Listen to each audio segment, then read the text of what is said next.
Area వస్తుంది దానికి 5 metres round వస్తుంది, దాన్ని సర్క్యులర్ అంటాం. సో ఫ్యాబ్రిక్ లేనప్పుడు ఏం చేస్తామంటే సెమీ సర్క్యులర్ కట్ చేసుకుంటాము. సో అప్పుడు ఏమవుద్ది, 3 మీటర్స్ కి హాఫ్ సర్కిల్ వస్తుంది. సెమీ అంటే ఓన్లీ హాఫ్ సర్కిల్ వస్తుంది అనమాట. ఇప్పుడు ఈ స్కర్ట్ వచ్చేసి మనకి ఇలా వస్తుంది, ఇది waist round. Okay, semi circular అంటే ఏంటంటే దీంట్లో హాఫ్ వస్తుంది.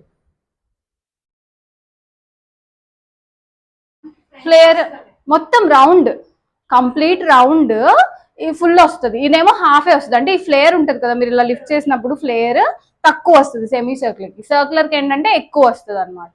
ఓకే, ఇంకా కట్స్ అవన్నీ కూడా ఏమీ ఉండవు దీనికి, మధ్యలో కట్ ఉండడం అట్లా ఏమి ఉండదు. మొత్తం కంప్లీట్గా అంటే పీస్ అటాచ్ చేయడం అలా ఏమి ఉండదు, కంప్లీట్ సర్కిల్ వస్తుంది మనకి 5 మీటర్స్కి. సో 3 మీటర్స్కి ఏంటంటే సెమీ సర్క్యులర్ వస్తుంది. ఓకే, ఫస్ట్ అది ఎలా కట్ చేసుకోవాలని చూద్దాము. చూడండి, ఫస్ట్ 4 ఫోల్డ్స్ తీసుకుందాం. నిన్న కుర్తీకి ఎలా తీసుకున్నాం అలా